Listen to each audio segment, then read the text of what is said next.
Il messaggio è chiaro come la scritta vergata sulla maglietta provocatoria di uno dei primi cittadini.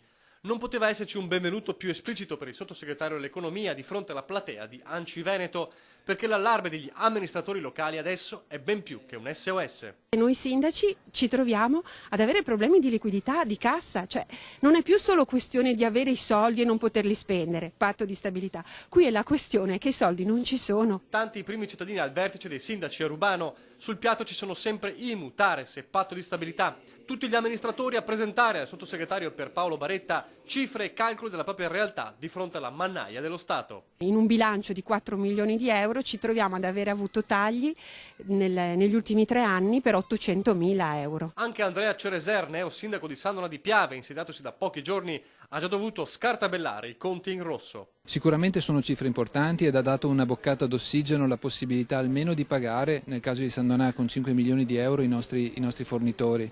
Resta poi la possibilità di spendere l'avanzo di amministrazione che è stato accumulato lo scorso anno e che soprattutto va a rispondere a esigenze primarie come la manutenzione, la sicurezza, l'illuminazione piuttosto che gli edifici pubblici. Il veneziano Baretta cerca di convincere una platea arrabbiata, esasperata e mette avanti il progetto per cercare di arginare l'emorragia.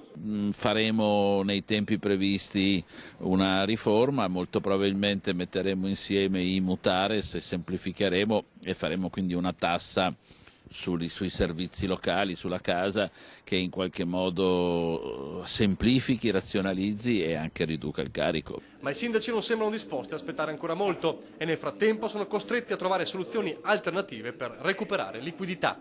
La possibilità per i comuni di lavorare insieme, di unire i servizi e quindi unione dei comuni piuttosto che fusione eccetera per cercare di recuperare ulteriori risorse.